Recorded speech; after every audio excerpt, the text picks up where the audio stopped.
No record. No record. Well, I mean, it'll be on YouTube forever. Twitch for two Gotcha. weeks or something. Got ya. Let me know when we're in, like Flynn, and I'll Oh, start we're talking. going. Yeah, we are going. Okay. Um, let's do the honors. Welcome to Campaign Trail. My name's Tristan. I've been a part-time DM part of the time that I've been alive, which is about going on 4 or 5 years now. I don't actually know. Off and on. I'm Rich. I've been DMing since the '80s, I think. Been a Golly gee gosh. full-time DM since probably the '90s. Golly. So what's going on in your campaign, Tristan? Oh gosh, I've been a busy bee, my Nice. friend. In fact, I'm going to go ahead and send you the Google Doc that I've been so hard at work in. I have created count them, two, from the ground up, from scratch, 0 to nothing, bespoke D100 tables. Bespoke. I love that word. Me too, friend. Me too. Let me turn on link sharing and copy. I'm going to Discord you the link to this Google Doc. It started, so I usually keep a separate Google Doc for each episode of my my campaign. Like this week, the friends of the city are going to fight like a mob boss, and this week they're going to fight a giant monster, and this week this week, i.e., like a month ago now, they traveled to another world, and that one episode document has now grown into a whole overarching campaign document about what they're going to encounter, tables, stuff like that. So it started super informally. We covered the subtext of this world, which is that it is the land of banned cards, because it's based on Magic the Gathering card game, this D&D game, and in Magic the Gathering there are a number of lists for the various formats of Magic you can play, where certain cards are banned because they're just too darn good or too darn unfun. So the thesis statement of this world they're visiting, Ixalan, apart from being like a great age of expansion, like conquistadors versus pirates versus dinosaurs versus merfolk world, is that it's like a honeypot, kind of like a Barovia in Curse of Strahd. Mm-hmm. Once you Ravenloft, once you go there, you can't leave. So if you're a planeswalker and you're walking the plains, go up from prime to prime, and you get there, you're stuck. There's a big artifact there in a hidden temple called the Immortal Sun. This artifact, the Immortal Sun, basically somehow puts out this energy field, which keeps you from leaving. So our heroes have traveled there to rescue the brother of the sorcerer and this thing called the Living Guild Pact, which is basically their world leader. And he's like a hero in his own right. He's like a brave hero, but he's run afoul of this plane, and they saw him there through a scrying ritual, and him and the sorcerer's brother can't leave. And they finally have even more compelling reason to go there, because they've been putting this off for like 3-4 arcs now, and like fighting other bosses and like putting out other fires, because there's always something to do. Like even as they were leaving, I was like, oh yeah, this is happening and this is happening, and they're like, oh, we're never going to be done. I'm like, there's always something going on in this city. Like you can't solve every problem like you're Superman. At a certain point, you're going to have to prioritize. So they made the choice to cut and run, and they're going to Ixalan. And what really put them over the edge was a couple of their guild leaders. Hey, babe. A couple of their guild leaders have fallen ill from this infection from beyond the stars, the Phyrexian invasion, which we've talked about previously. Evil aliens came and tried to, body snatch a whole bunch of people and got them real sick and dying. And it's like a zombie virus. So if it kills you, it makes you into more of itself. So their guild leaders are on death's door, barely clinging to life, and they resurrected an avatar of a nature god on their world recently, which cleaned up most of that corruption and kind of brought everybody back from death's door, but they're still infected. They're just cogent now. So the situation is not as dire as it was, but it does still need solving. So they believe the Immortal Sun is this, apart from being the honeypot for this world, is an immense source of mana, of energy, power, of white mana specifically, because magic is governed by 5 colors of energy or spells or whatever: blue, black, red, white, and green. and each one kind of fits neatly into what they call the color pie, which is not just like green is nature magic, red is fire magic, but like white is law and order, black is ambition, blue is cunning, etc. So this Immortal Sun is an immense source of white mana, which they need to cleanse the dark infection that this virus has taken hold of. Mhm. So that's what they think they need. And it also is a very powerful artifact that makes your spells, quote, ineffable, meaning they can't be countered or dispelled if you're like in possession of it. So it's kind of like a megalomaniac's dream. The sorcerer and the wizard heard about it and they're like, ooh, I could see it in their eyes. They're like, I could take over the world if I wanted. So that'll be a fun temptation to play with. But more on that later.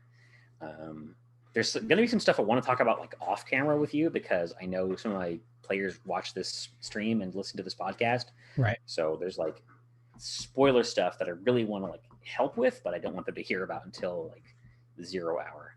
So I'll have to time that out.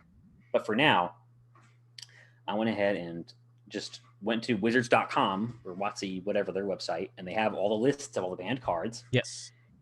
I just took all 12 lists of like over 100 cards and just started, copying into my document and like thinking, would this card be an encounter or a landscape feature or a magic item or a trap or some combination thereof, or an ally, whatever. So that's what I was doing for 2 days. And I went ham, my friend. If you scroll all the way to the bottom, I've now all the way, them. 22 pages of it. Yeah. Oh, wow. Is it that many? Oh, my God. It's, Go all the way to the bottom. There are 2 D100 tables. Yeah. And these are all banned cards, I'm guessing? Every single one. Yes. Well, Library of Alexandria, I had that. If you still have some of these cards, they may be worth money. No, I sold them all. Oh, shucks. So the first one is the Maritime Encounter table. So once they get their pirate ship, they're going to be sailing the 7 seas, looking for the Immortal Sun, kind of connecting the dots and going like Indiana Jones or the Mummy, going from relic to relic. Babe. Oh, he's talking to someone on the phone.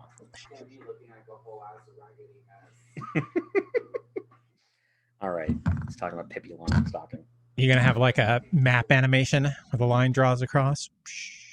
God, that's the other thing I want to talk about is last session or one of the sessions we talked about filling in the map with that one system, Red Tide, where the map is blank, kind of like Legend of Zelda Wind Waker, and each square or each hex you get to is like you roll to see what's in it. And then that's how you populate this unexplored, Age of Expansion map. So I'm playing in an online game, which means I can't do a handout in person. So I'm hoping there's some kind of online tool where I can just like somehow have a persistent grid that I populate and fill in. And my other question is, I've got it's a D100 table, each of them, the encounter table and the treasure table. But it's really like 50 items each. So they're probably not going to encounter everything, right? I actually do have a lot of crossover, like some there are certain treasure items that are tied to a certain area. Like you found the necklace of Chrome, and like it activates their magic compass, and they go, oh, this will lead us to Chrome Land, or whatever, and then they can go there and find other treasure that's associated with it. Otherwise, they can just go to Chrome Land by accident and then find the Chrome necklace there. So I have items like treasure encounters that all kind of link together so that they're doing the main quest, they're finding side quest items, they're finding side quests, they're encountering stuff.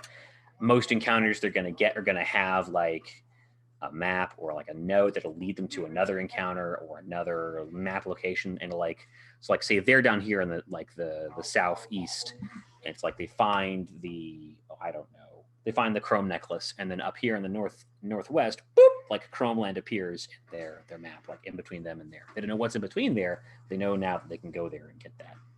And that's ideally how I want to do it. But should I pre-populate the map? You see, Ixalan actually has a high-res map that released with that Magic Gathering card set, and it's more kind of decorative. It's like a kind of artsy map, but it is like a big Age of Expansion map of the islands and the main continent.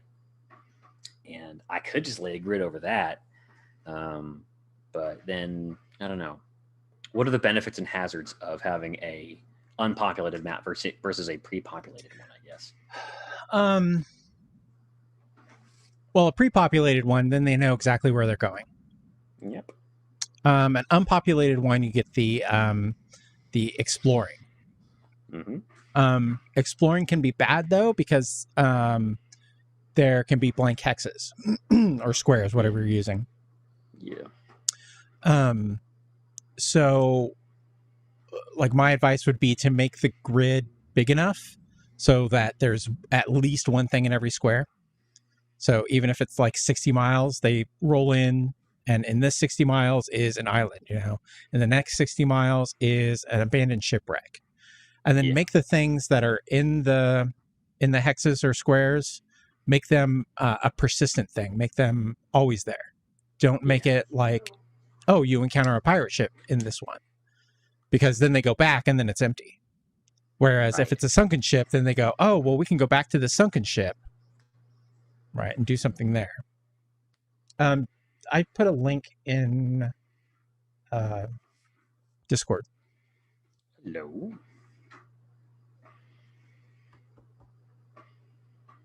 Tabletop map sharing. Owlbear Rodeo. This is a delightful name. Right. This is actually Sly Flourish uses this. He's big on this. Hello. What is this? Party. Ice Devil. You. Oh, you're an Ice Devil, huh? I'm Eagle. And see, so we've got these things on the map, and I can just move them around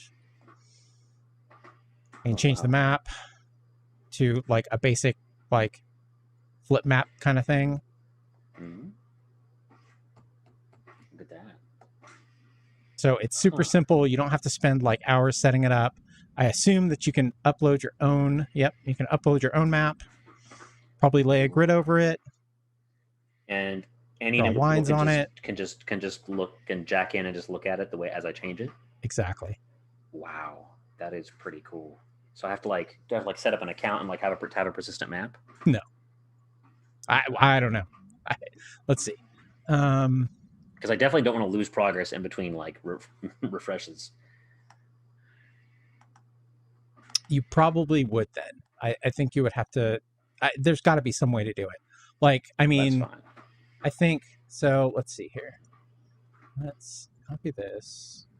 Can we end the game or import export data? Erase all content and consent. So let's see here. All right, go ahead and close the tab. Okay, I'm opening a new one. Now I'm in desk method. Eagle left the party. Go ahead and close the tab again so we can get it clean out. Sure. Okay. And now open it again. Yeah. Let's see. I'm Eagle again, and everything's still there. So it's it probably stores it with it in a cookie or something. Yeah. See that the last part of the URL is also the room name. Oh, okay. Change your nickname. So this is so I as the guy have a name because I have a token. And I can't get rid of that, can I? Or what's that? No. The tokens? I put the tokens there. How do I get rid of token? Delete maybe? Right click. Block, rotate. There you go. Just drag it off. Okay. Oh no, they kind of stay. Uh-oh. There's got to be a way to delete it. Change nickname, share audio, start timer, settings. I can clear the cache or erase all content and reset. Yep. Let's try that. All right, that got rid of the tokens. Let's try erasing all content. That should clear the map and whatever you drew here. Now I'm a pseudo dragon. The drawing is still there. I think that's because I made the drawing. So let me see here. Erase all content and reset.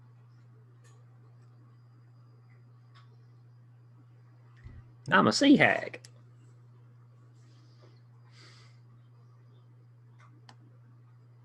Okay, there's Well, a I button know. So for... I know if you switch maps. Oh, there we go. Oh. I clicked But on the if we go paintbrush and back- like a paint menu opened. Nice. And if we go back, the drawing's gone, but the tokens are still there. But really, Yeah. I mean, you can just have like 60 tokens floating off to the right. Hold on a second. I can now highlight the tokens with the eraser tool, but it doesn't do anything. Where's the eraser whatever. tool? If you click on the paintbrush on the right, it opens up a paint menu, and they look like there's an eraser and a trash can. Maybe if I drag the token into the trash. Nope. That draws a line.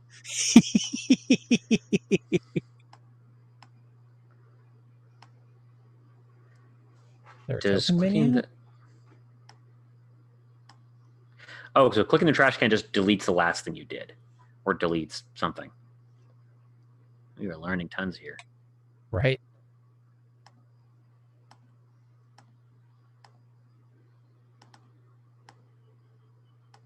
Well, I don't think that square is going to go away. Oof. Well, it is free.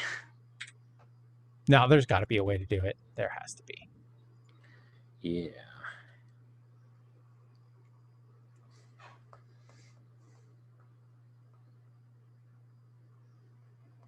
Oh, ha ha ha ha ha. Let's see if that's. Oh my God.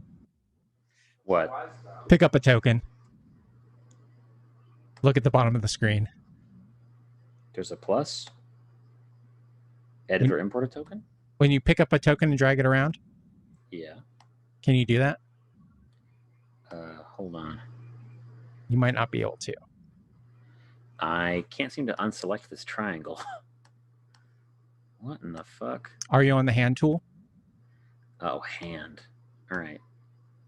Now I'm on the hand tool. All right, now pick the token up. Oh, So trash can appears. Oh my God, that's so dumb. Oh, okay. Now we're learning things. This is incredible. Yeah, so this is a simple way to have a VTT, basically. Okay. When you don't need a VTT.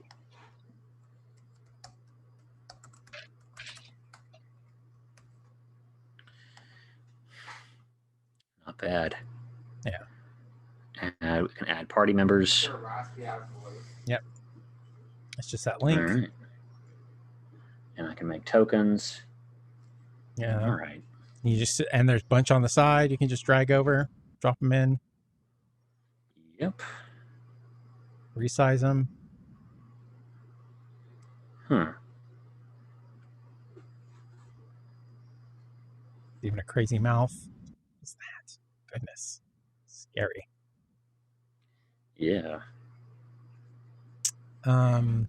You might have to overlay the grid yourself. Yeah.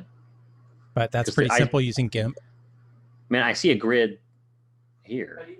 Yeah, but I think that's part of the picture. I don't know. Let's see. Oh, I see what you mean. So I can upload a different map background. How do I do that? Click on the picture and click plus. Hold that thought. Let me get an actual map of Ixalan to play with. I'm not sure if, again, I created it, so I'm not sure if you'll be able to do it. But it seems like anybody can do anything to this. Gotcha. Let's see what this looks like. Boom. Yeah, you're going to have to put your own grid in. Okay. I don't know what you want me to tell you. Like, congratulations. Have fun thinking. Oh, you can measure, though? That's fucking cool. Measurement tool.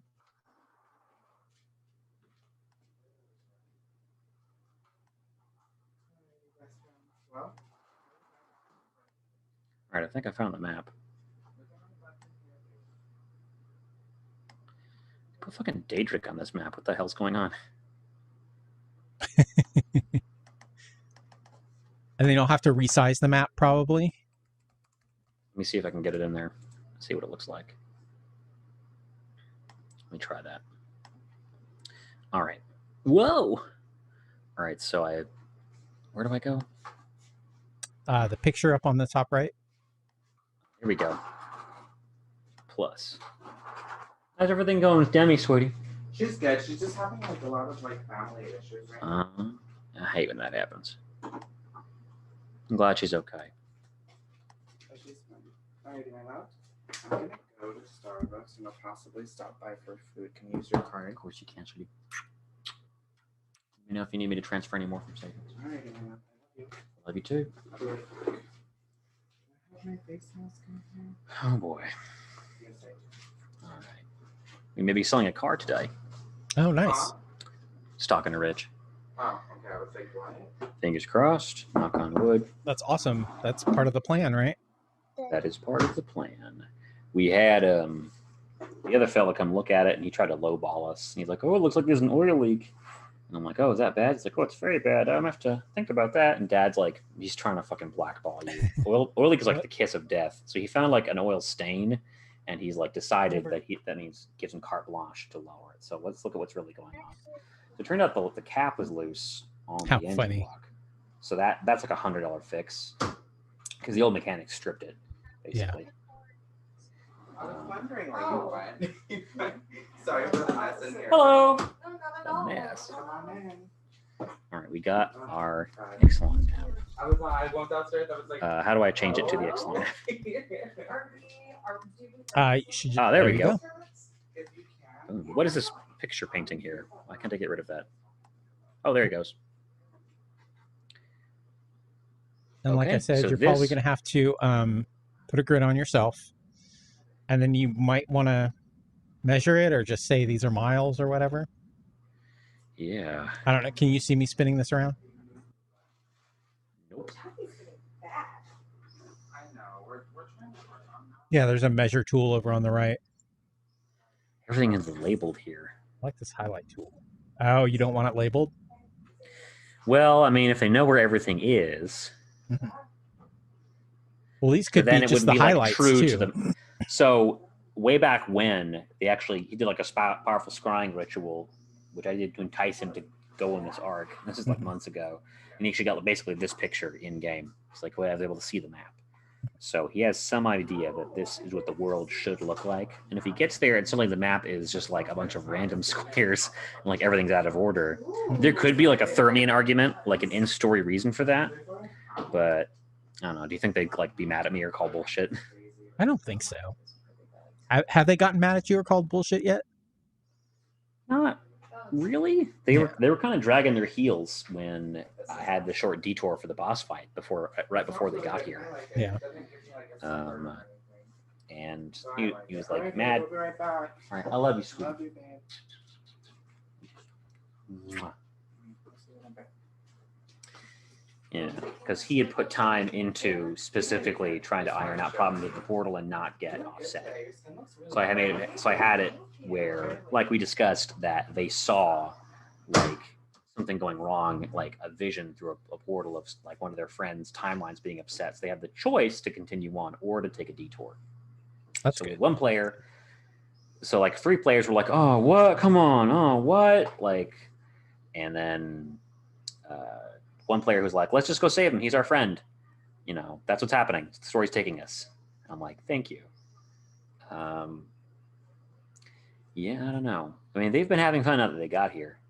I mean, so there's Sometimes I feel like people don't appreciate how much work it takes to like not only to create all this shit, but to like make it a compelling story. yeah. So there's really like, I mean, there's lots of styles of DMs, but there's two or DMing. There's 2 styles that I think about, and that's storytelling and not storytelling, right? Yeah. So you're crafting a story. So they've kind of agreed to go through your story. So they need to bring their characters to the story sometimes. So that's their job as players, is to figure out why their characters want to do this story that you've presented with them. Otherwise, if they're going to turn down the story, they need to make new characters, right? Yep. And then there's, adventuring kind of games where the players make up their own plot, or there is no plot. But still, there are times when the players need to, like, you can't just be a farmer and be like, yeah, I don't want to adventure. I'm just going to stay here and farm. All right, that's great. Make another character. Yeah. Your farmer is now an NPC. I could split the difference, maybe. So Are these the only things on the map? Like the This labels? is, Or do you have a this bunch is, of... Well, you have a bunch of other stuff, right? You have like 50 things. yeah, I do. So these could be like... The names on the map don't have to mean anything, right? Like the last map I showed you had stuff on it. Yeah. But like that map is actually just a lot of nothing. So there's a lot of space between these spaces, right? Mm-hmm. So you can put stuff in between them that you want, you know? Yeah. You can say that this island is a pirate island, you know, and this island is dinosaur island. Yep. So I don't think that necessarily knowing some places is going to be bad unless you don't want them to know about these places. Well, so they started out with nothing, and they're going to get a ship, and they're going to. The idea is they sail around looking for these quest items. They found the thaumatic compass, this magic compass in a shipwreck. It's one of the first things they found, and by holding certain magic items next to it, it kind of keys into them, and will locate those places, kind of populating the map before they get there. And that's kind of how I wanted them to explore, like by finding things that find other things, and kind of willingly populating the map. I could cover this. Maybe is there a way to I could cover this over with a grid and uncover squares, and like the ocean can be like random squares, unlabeled islands can be random squares, and then I can have labeled squares be things they're looking for. Don't know. I don't see a fog of war here, because I think that would be the best thing. The fog of war. This is the map that you have, and these are the places you've seen now, right? And you uncover it, and oh, there's actually something there. Yep. Show fog guides, fog edit opacity. There's something in here for settings.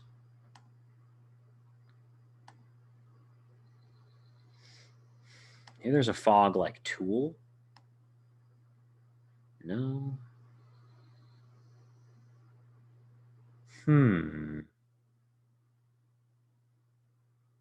Note tool, pointer tool, measure tool, fog tool. Okay. You found it? Yeah, there is a tool for fog, and it is conveniently shaped like a square. Like as you scroll around, it's like, oh, do you want to block off this much? It's the thing shaped like a cloud. Okay. I don't know. What the hell? Oh, and I can't click on it because you put the map in. Nice. I see. And can I delete that? I can delete that with the eraser tool. Okay. Can you erase just certain parts of it? I don't know. Toggle fog.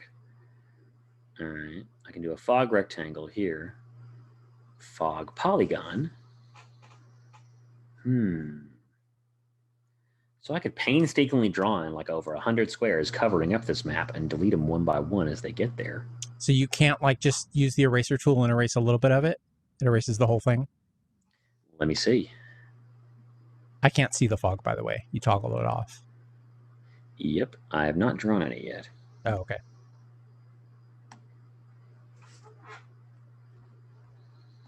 All right. I've covered up the map. Okay.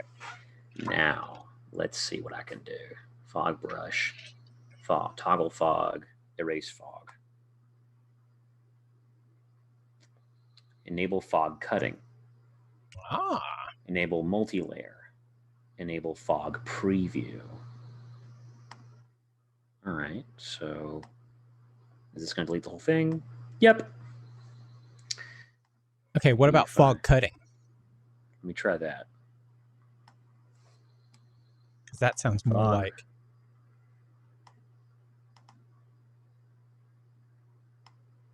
Yeah, why is it pink now? What? Why is it red now? I do not see it at all. All right, now it's black again. Fog cutting is strange. Okay, so now put it on fog cutting. Yeah. And then can you draw a shape? Hey, that's pretty good. And then you can see the map, right? Nope, it's blank to me. Okay. So, Here, I'm gonna try cutting a square in it. Can you see anything inside of it? I can just see that island that you opened up. Yeah. So go into settings and do edit Sure. fog opacity Okay. and lower that and see if that helps. How's that look? Can you still see anything? I cannot see anything. Okay, I'm gonna lower it even more. All right, now I can see most things, and I can open up a square, and it looks lighter inside. Boom. Now I see that square. Oh my god. All right. Now, multi-layer might mean you can put this map on top of another map that you've drawn all over, and then you can erase parts of the top map. That's my interpretation of it. Okay. Yeah, that's pretty cool. All right, let me crank up the fog opacity so I can see what I'm working with here. So I can just erase one little square each time they go through it. Now I can kind of let this be my guide.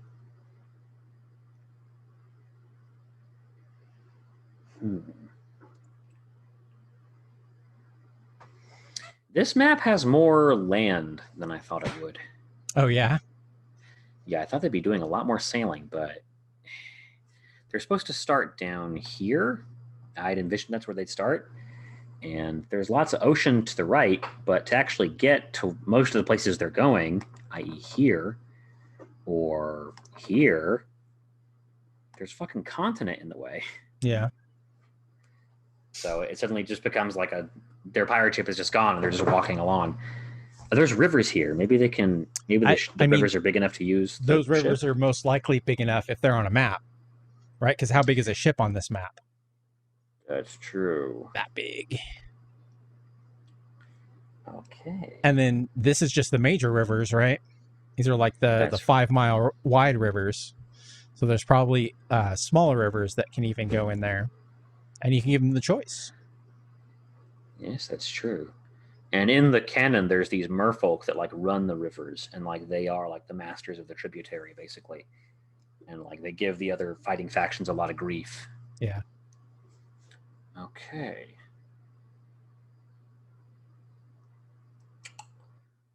Ooh boy.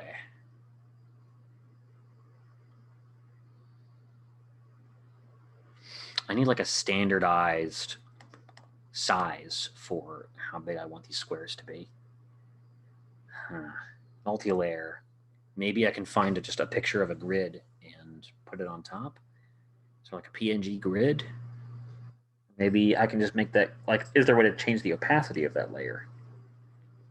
I would assume, yes. I'm trying to fucking play with multi-layer here, and I'm not getting much. Enable multi-layer. Enable fog preview. All right, so I have fog preview, but the players will not.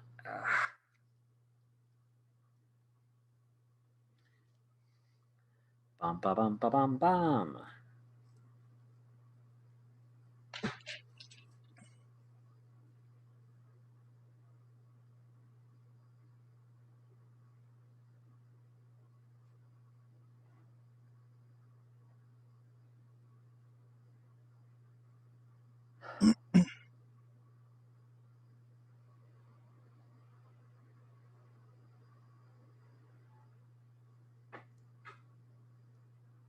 I think multi-layer is several layers of fog.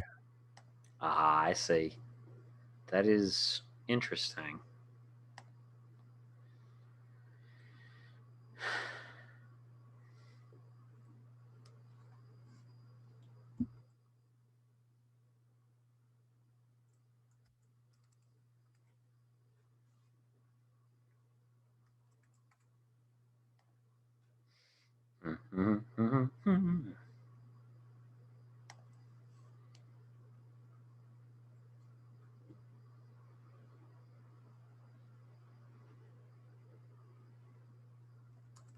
How come my fog is not showing? Maybe because you're not the DM, or I'm not sure why I have permissions and you don't. I opened a new tab. Oh, I Because see. you opened the map, I think. Ah, Oh, because I had cutting on. Okay.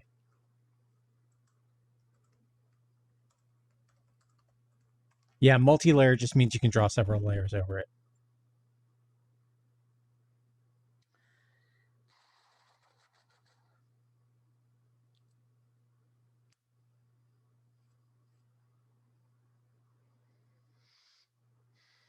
okay. So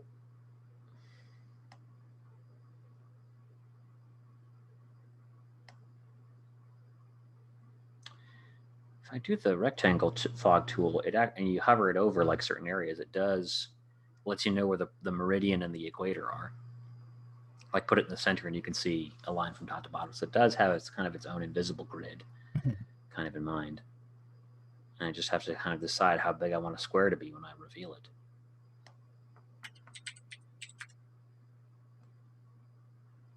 That's about the size of one.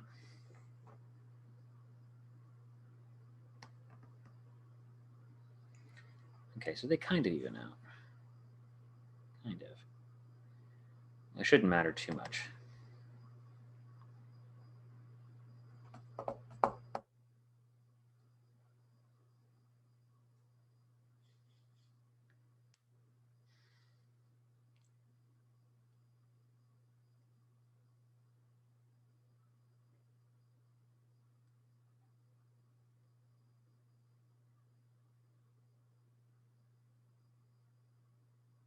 Damn. So many of these encounters are based around islands. Well, I mean, just put a bunch of islands out there, you know? Yeah. Just say this is the main continent of Ixalan, and you're sailing out. Sailing out. Oh, God. All right, and the rest of this place is just ocean. Yep. I had initially envisioned it like you did with Red Tide, where they kind of create the map. Because I have these things. Some of the banned cards are these things called fetch lands, which in Magic parlance, these cards, they're lands. They don't produce any mana or resources. You sacrifice them, and you crack them open, and you go into your deck, and you grab basically any land you want. And there's like each one can find 2 different kinds of land, and they all have land names like that, like Wooded Foothills, Windswept Heath, Polluted Delta, Flooded Strand, or Bloodstained Mire. And they all are the bridge between 2 different kinds of land. And I had thought, because they're fetch lands, like these could be like waypoints they find for their ship that let them like magically go between the other fetch lands. So like there's like 5 points in the map where they can move their ship super quick.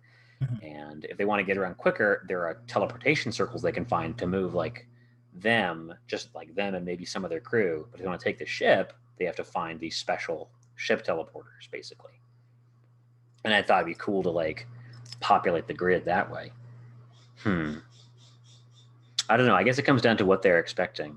I know Quentin, who's definitely put a lot of the most work into like helping to stream and record this, and a lot of other background stuff. He's expecting, well, a map of Ixalan.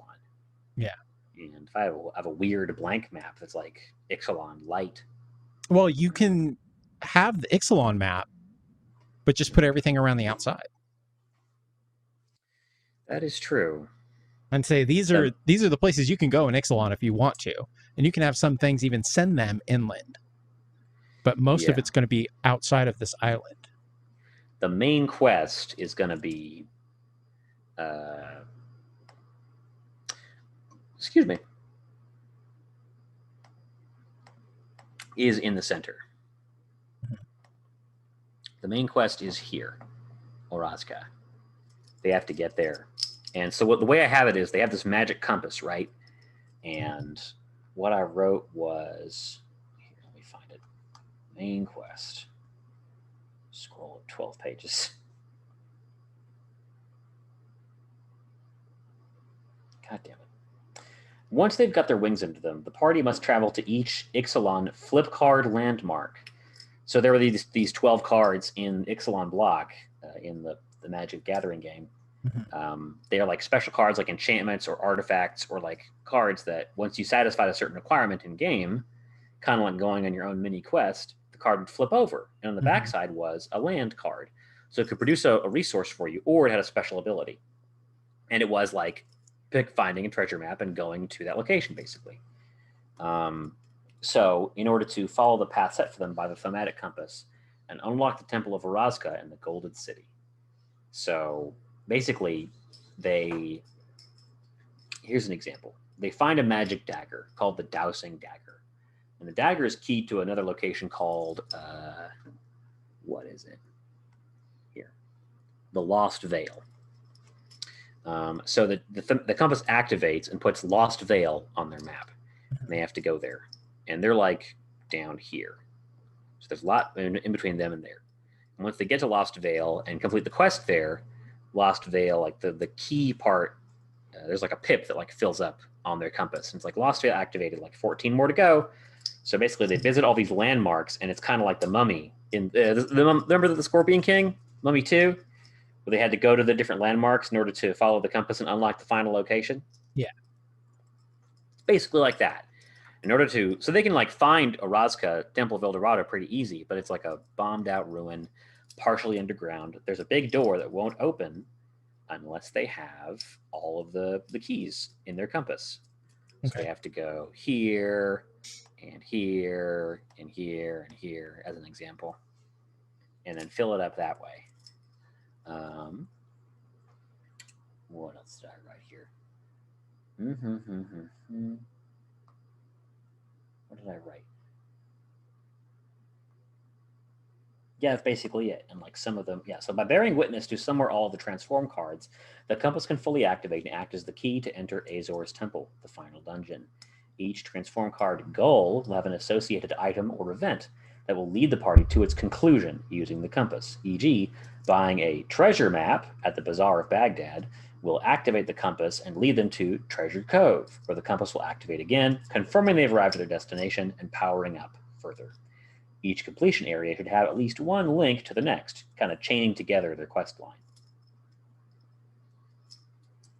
So as they leave this first island that they're stranded on with the new ship, they get their first one kind of automatically, as these vampire conquistadors sail by and activate a fort, like establish a magical fort there.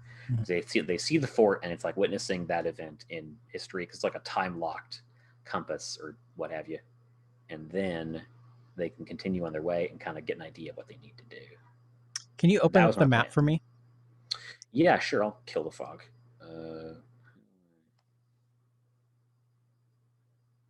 Disable fog coding. Disable multilayer. I'll just delete the fog.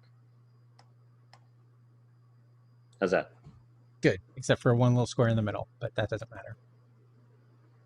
So, I mean, like, how big are these things, right? How big is this island in the middle? That is a great question. The lore in Magic the Gathering is so a bit light. Good. That's perfect. So, say this island is 500 miles across, right? Whoa. And then you've got 100 miles of sea between it and the mainland, right? 50 miles between it and Treasure Cove. 1,000 miles between it and the edge of the map. Right? If you can control the scale, you control how much sea is there. I do. Okay. So also, like I said, you can have them. There's a spot down here. This river right here goes all the way through. So you can have them. There's another inner sea in here, which you can go like down here and go up to, or even back out into this Stormwreck Sea. Okay. All right. So there's a lot of ocean you can go to. You might have to go through some land to get to it. Yep. But there's definitely ways. Oh, maybe this doesn't connect. Plus that goes up anyway.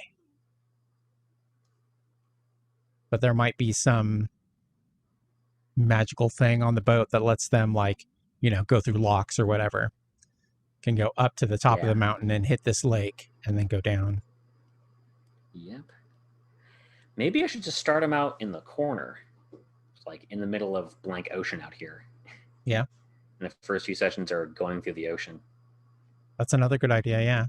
I mean, the Stormwreck Sea is obviously huge. Yep. Spitfire my Bastion. friend. I mean, yeah, it could be this island. It could be an island out here. It could be an island down here. Wherever you want. You're seeing my circles, by the way, right? I super am. Okay. So that way, if I start them out in the middle of nowhere, maybe that way I can get my druthers. Yeah, exactly. Yeah. And if they go off the edge of the map and to the right, they'll end up on the left, like Pac-Man.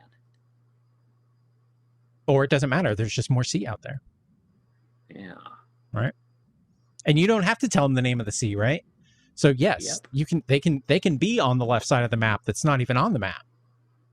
Oh. All right. You can expand this map, make it bigger. Huh.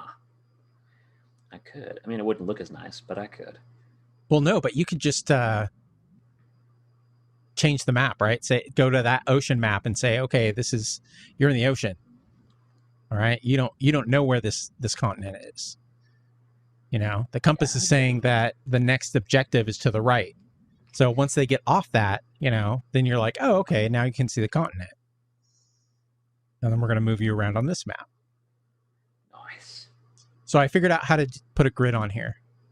Oh, how do I do that? All right, select map. All right, now let me clear these other squares that I've been putting on so that way I can work clean. Ah, fucker. Delete, bitch. Go to hell. I'll kill you. Whatever. Use the eraser. All right. There you go. Here, Nice. Cleared everything. Fog's gone. All right, so tell me about this grid. All right, so up on the right, select picture. Oh, the select map. Select map. Yep. And then see the pencil over the map? Yes. Click that. Columns and rows. Hello. You can make any amount that you want. Imagine. Ooh. Can you do 100? Draw grid. By 100. And then snap to grid.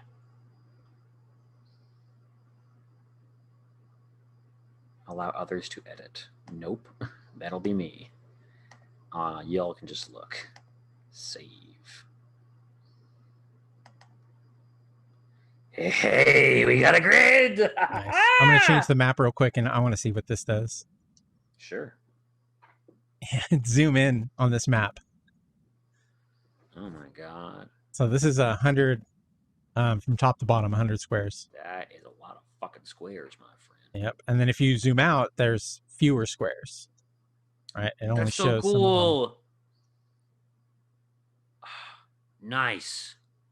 All right. So you can literally make that map. Go ahead and switch that map back if you want. You can literally make that map grid any size you want. This is so cool.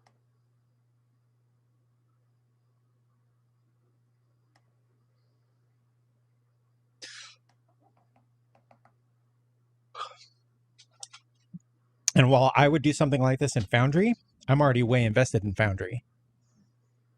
Yeah. If I was, you know, like you don't use maps generally, you don't use a VTT at all. Yeah, I really don't. so this is like perfect for you. I mean, you may even want to switch over doing fights on this. Maybe, yeah. Because it's so simple. It is so simple. And that'll make it so you don't have to have your have your camera pointing down at a grid. Yep. Although my friends did purchase like some fun maps for me of ships and stuff. Oh yeah. I feel bad about that. Well. You can always take a picture of them and throw them up here. That's true. Right, how do I make the fucking fog come back? Why is it red now? God damn it. Toggle fog.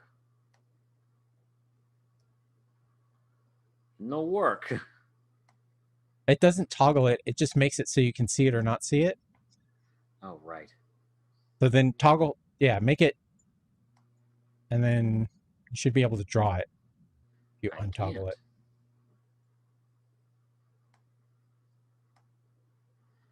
understand what's happening.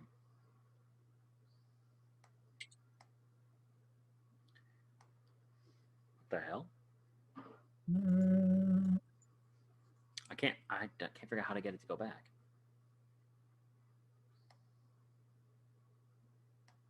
Nope, that's not doing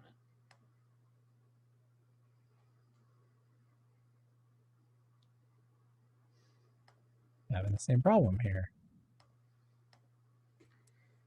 It won't. It's not going to make me choose between the grid and the fucking fog, is it? No. That would be ridiculous. Yeah. Oh, there's a dice tray. What the hell? Yeah.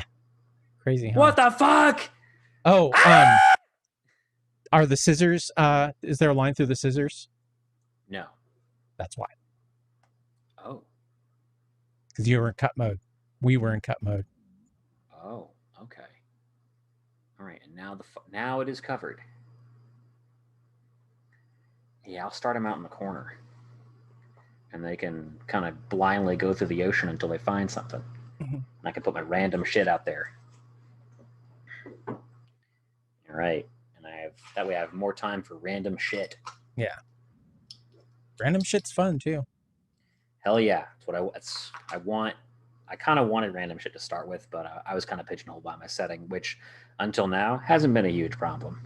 I mean, you don't have to be pigeonholed by Ravnica. There's a lot of random shit in that book. A lot of tables. Very true.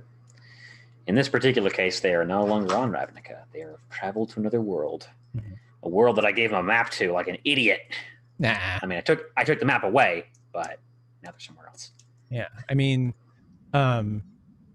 yeah, in my game tonight they have a map, but I mean, like I said, it's not very intense. Let me show it to you again here. Yeah.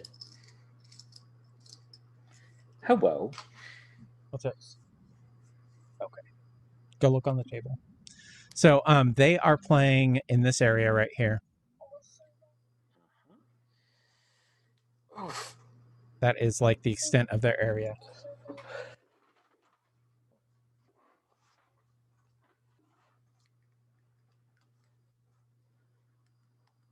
But yeah, they are just between Auchenlai and Medek. And so far, like it's 2 days travel between them, and they haven't gone much farther than half that. Yeah. And they will probably stay in that general area for quite a while. Mm-hmm. My God. All right, you can take the map back again.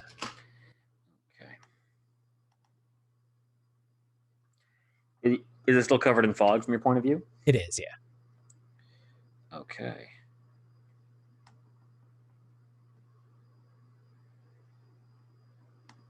Huh. There we go. Click the eyeball. Cut mode. Eyeball. Oh. No, that didn't do anything for me. You're the DM. Did you see the square that opened up? Yep. Okay. Yeah, I can see the map clearly. It's a little gray because there's fog on top of it, but I can see what's hidden. Nice. And you, the player, cannot, which is perfect. So I've opened a little square, and that's where their island is going to be. We can have that be. Maybe I can put like the compass pip. I'll put some kind of pip there for island or ship or something. You might even be able to. Whoa! How small can you make these things? No. Not very. Not small enough. Yep. I mean, that's pretty small. And I can label the tokens too. Hang on, let me try an experiment. Here's a token. And the token here. And snap to the grid. Label. And I can color it. Cool. Useless island. There is Perfect. I see it. The label's shown. It's a little cut off at the bottom because it's on the bottom. Yeah. But other than that, I mean, you probably wouldn't want it that big anyway. Right. Oh, you know what would be interesting? Maybe if they get like a I don't know if I should do it right away or they should like need an item to get this, but like whenever they move, it fills in like here. Let me show an example. It fills in like a square around them, like so they're on Useless Island, and it opens up and like they know what's to the north, south, east, and west, so they can see like what kind of encounter they may want to do, like if they have a spyglass. I think they might be able to do that anyway, depending on how big these squares are, right? Yeah. So that way they can like, it's kind of like one of them old adventure games where like you're like, oh man, do I go north, south, east, or west? Like, what the fuck is that thing? God. Right. Exactly. Yeah. I mean, that gives their choice meaning. So you tell them what's, in each direction. So before the game, you pre-roll a bunch of squares. Yeah. Because it doesn't have to be random at the table, although it can be. Yeah. That was kind of I kind of liked that idea of having the players roll to see what they get. Yeah. That feels more fun and interactive, but I don't know, maybe. Well, then you can do it right at the table. You can have them help you create the map. Yeah. Just be like, okay, so you're on Useless Island. To the north, you see, can you roll percentage dice for me? Yeah. To the east, you see, can you roll percentage dice for me? And I would probably fill in all 8 squares around it. Okay. Just because they're going to be able to see in these corners. Oh, yeah, true.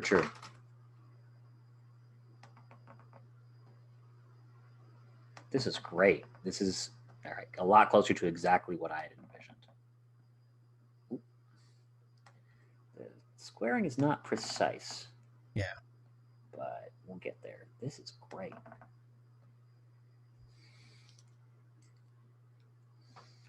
The only problem. Wonderful. Oh no, I can't even select Useless Island. Nice.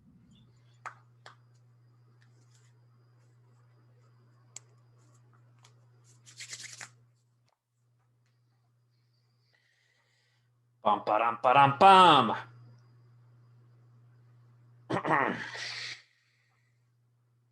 And so the way I have the story shaking out right now, they're on Useless Island. And they're going to get back. They're going to get some weapons and armor. They're going to get some arcane foci. And then as they kind of get settled in and maybe start thinking about making their own boat, they hear the sounds of battle. And 2 ships are having a scrap near the ship graveyard. And like these 2 rival factions are fighting. Cannons are going off. Real pirates, the Caribbean shit. Pirates are fighting vampire conquistadors. The vampires went out, leaving the pirate ship abandoned. So the crew, the party and their crew can jump on and try and escape if they want, or try and fight it out. And the vampires are like, "Search the graveyard. We must find the magic compass." And the party's like, "Ooh." So they could join. They could, try and make their own ship, try and fight these guys, try and join them, whatever. But and the vampires will then establish a forward outpost for Fort Adanto, which is one of the flip cards they need to interact with. The compass will witness that, and it's like, we have established a forward outpost for Fort Adanto. The compass hears that, and it's like, oh, Fort Adanto. And it like, opens up this thing over here, and suddenly they have someplace they can go. And they know they need to go to the Lost Veil from the dagger, and they can fill it in that way. Oh, yeah. All right. This is great. So those are the only 2 they're going to have so far. So was the Lost Veil and Adanto, are those specific in lore, or did you just make that up? They are specific in lore. I mean, so are they is the dagger related to the Lost Veil specifically? It is. It's the front half of the card is the Dowsing Dagger. It's an equipment card that buffs your creature. And it's like a funny little card because it... you're coming to my Discord channel. We'll go to the Ask the Bot channel. I have Gatherer open. Oh, dope. Yeah. Dowsing Dagger. Dowsing Dagger. DOW.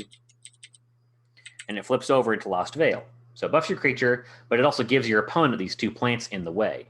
But if you hit an opponent with it, it flips over into the Lost Veil, which is like a powerful land card that gives you a bunch of mana.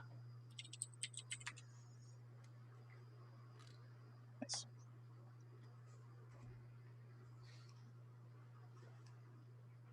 That's pretty freaking cool. So Adanto, I assume, is the same kind of thing, right? Because you said they were the flip cards. Yep. It's the front half is Legion's Landing. Some vampires land on a beach somewhere, and they use their magic and build up a fort.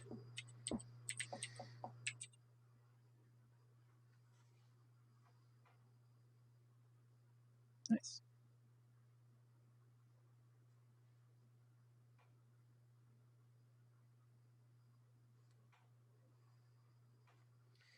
All right.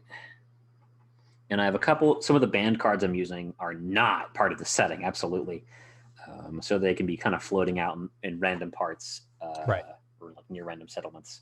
And they can pop out of the ocean that way. Okay, this is much more what I had in mind. I'm really happy with this. Yeah, and it seems pretty easy to use. Nice. Very good. Oh, this is great. I'm so happy. Rich, you're a lifesaver. I read the internet a lot. My man.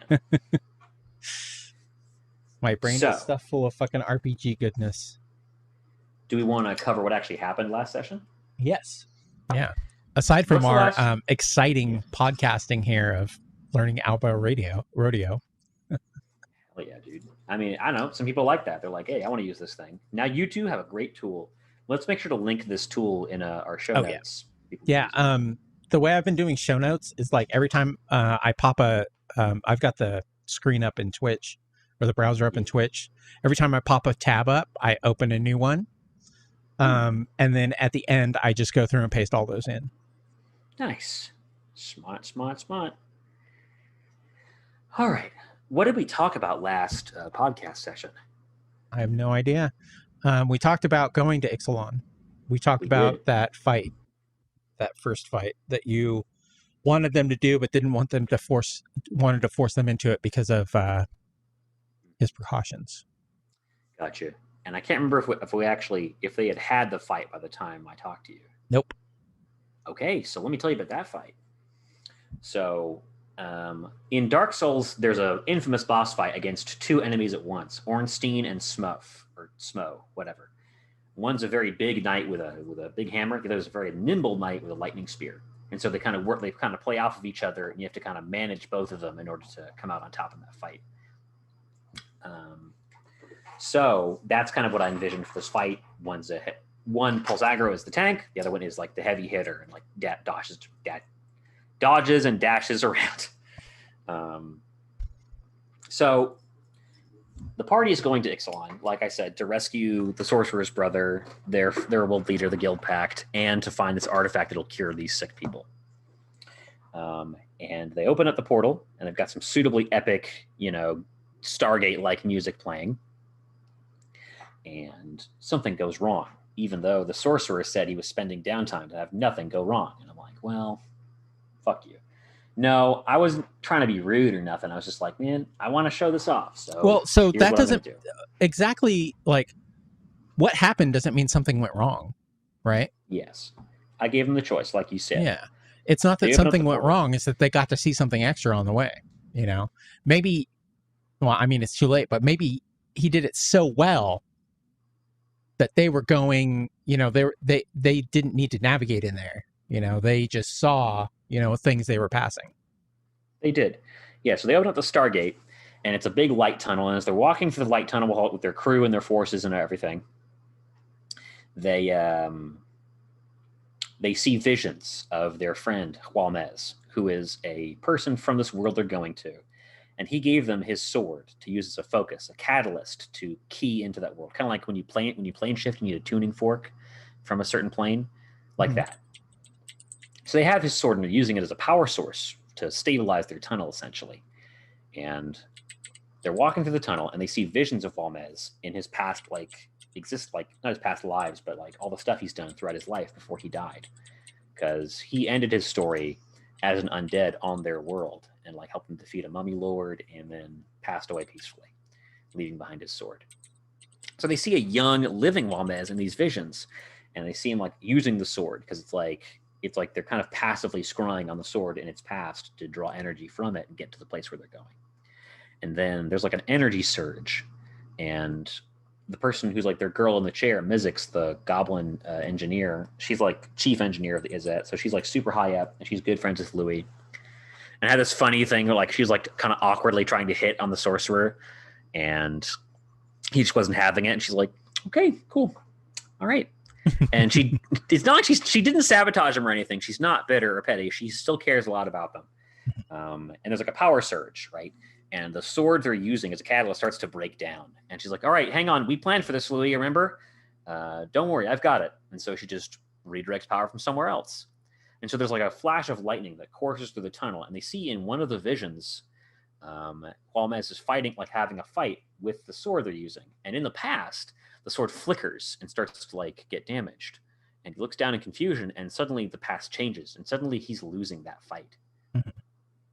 And now there is the risk, like we had talked about previously, that the past might be changed if they continue on without helping their friend. So, like you said, I offered them the choice. And there was some bitching and moaning because I don't know. Sometimes players just want everything to go their way. Yeah, and I mean the way you describe it, I think it went their way. You said, hey, we prepared for this. Yep.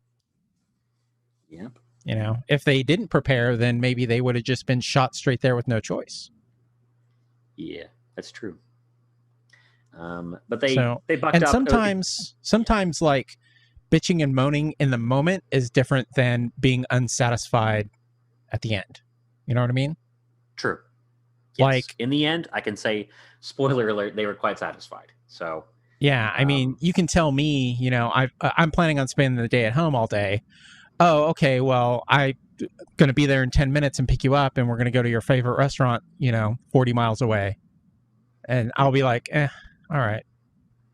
I'll be happy when I get there, but when plans change, I'm not happy at all. When plans change, they're fun.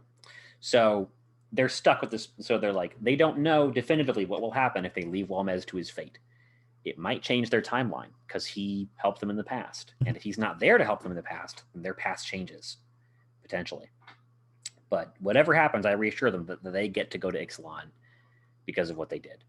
And the barbarian says, he's our friend, we should help him. And the rest of the party is like, no, it was like over in a minute. They're like, okay, let's go. Yeah. So they go and they have a quick detour to Battle Bond world, Kylem, a plane where the economy focuses around these awesome arena fights that happen all over. There are these two big bruisers that are like winning tons of fights. Their names are Virtus and Gorm. Gorm, the giant, wields a shield because he's big and strong, and his friend Virtus is like a tiefling that wields two daggers that cut your life in half when they hit you, doing very little damage otherwise. So they have to protect Jualmez and fight off these two fighters. And they're like, oh man, what's going to happen? And like Virtus got in close and cut the barbarian. So I'm like, okay, you take 1 point of piercing damage, make a con save, and he's got a really good con, but he rolls like a 10 with all his bonuses. And I'm like, okay, you lose half your current HP.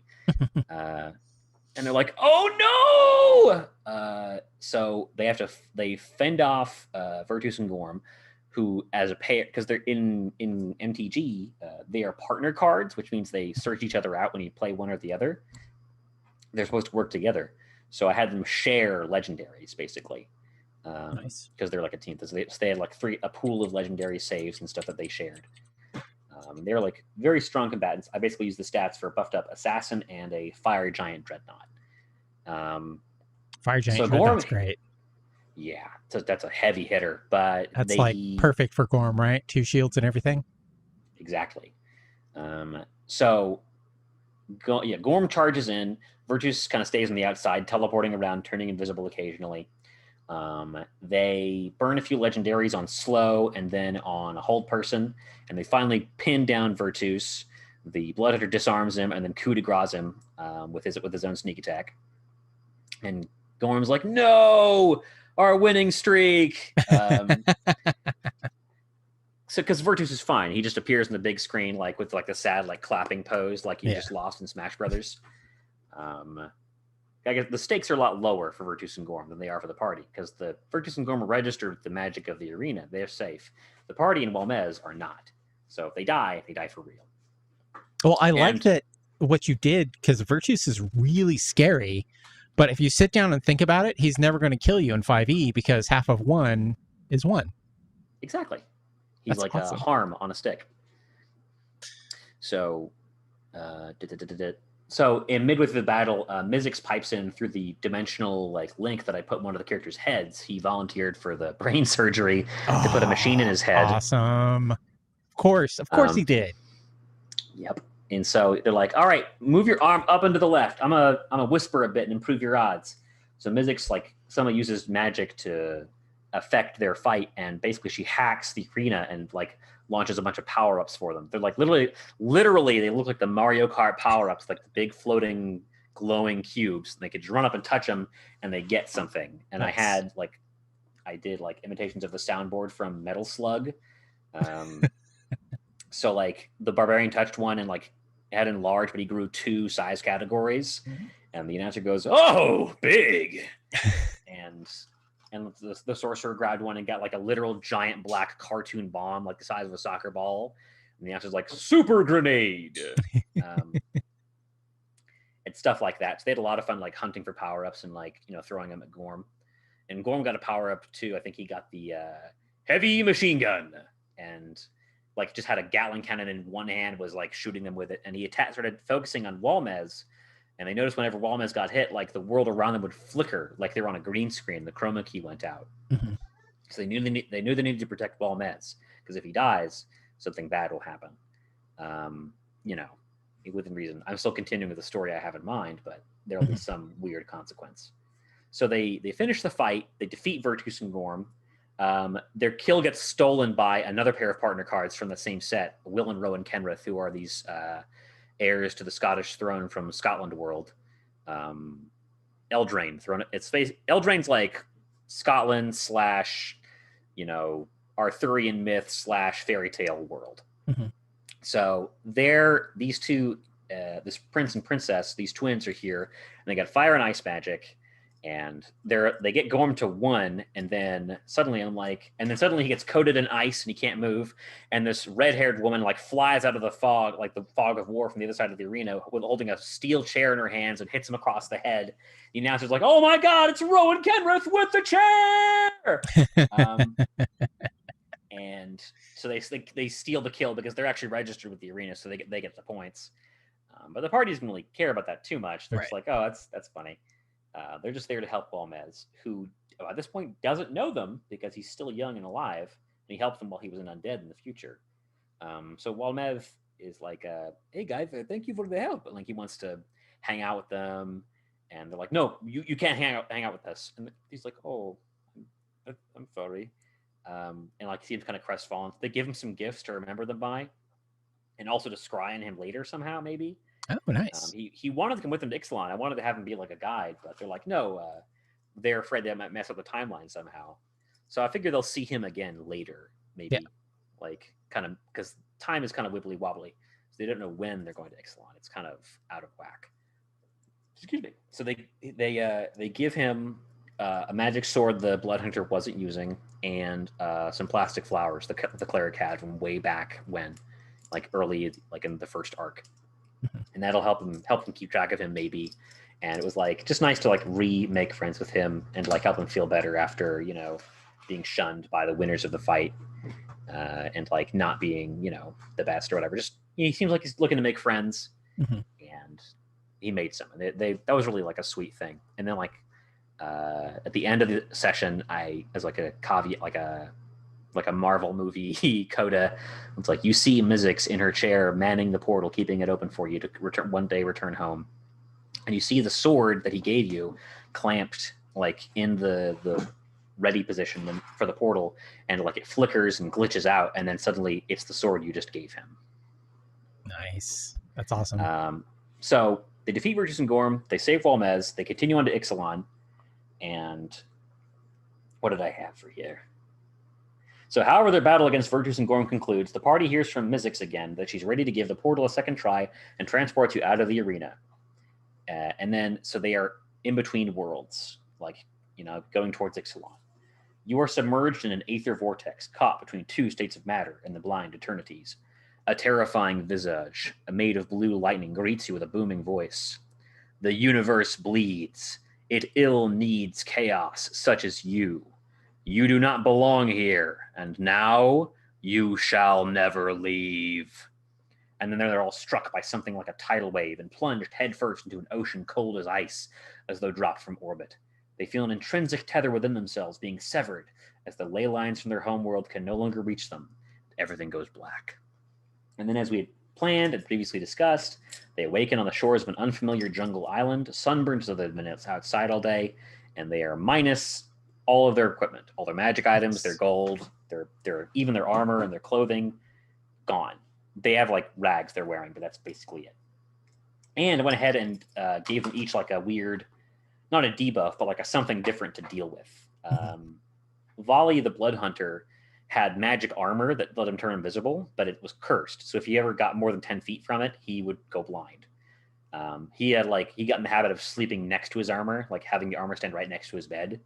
And as he wakes up, his armor's gone, so he's blind. And he can see like in the distance, like a little speck in the blackness. Oh, that's awesome. So he knows his armor is out there somewhere to the northwest.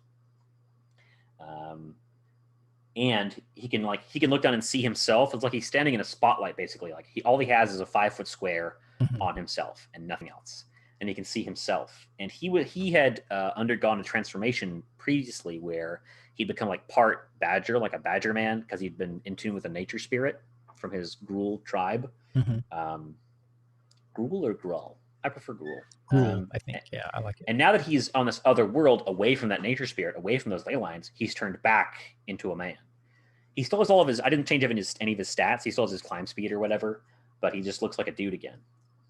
He can enter beast mode as part of his class ability, and that'll make him look more like a badger man, but it goes back to making him look like a dude when it ends. The stats remain unchanged.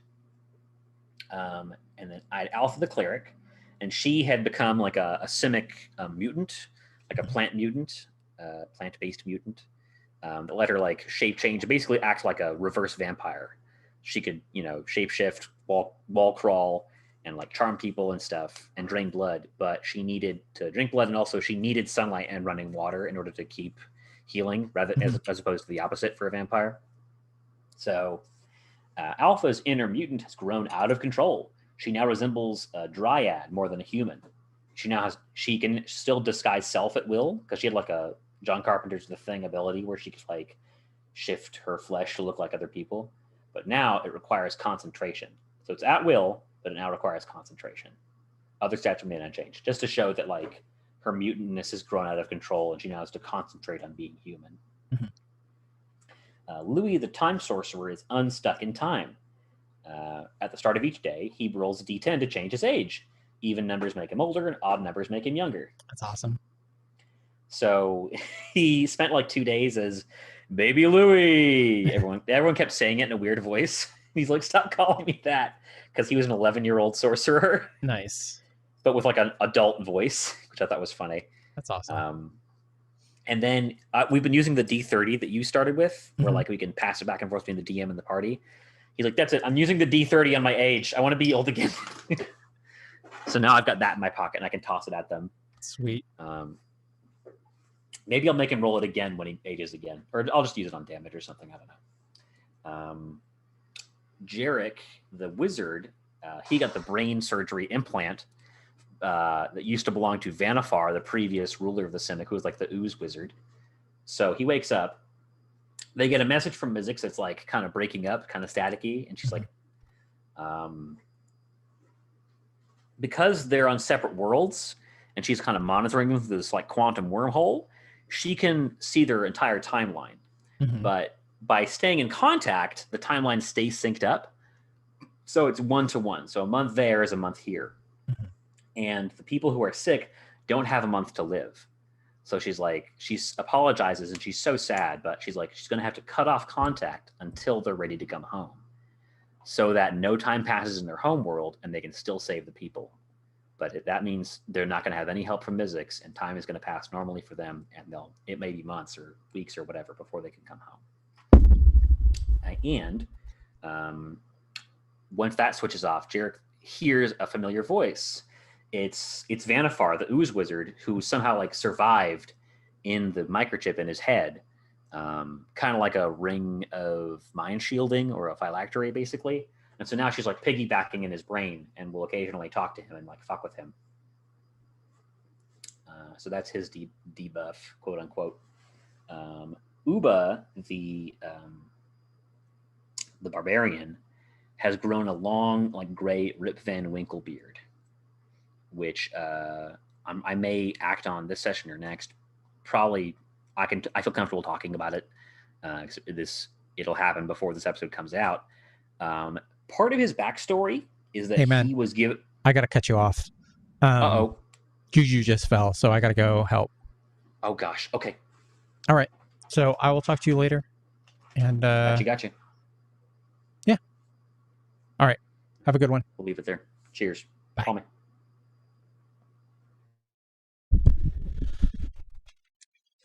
Okay, Google, turn off streaming.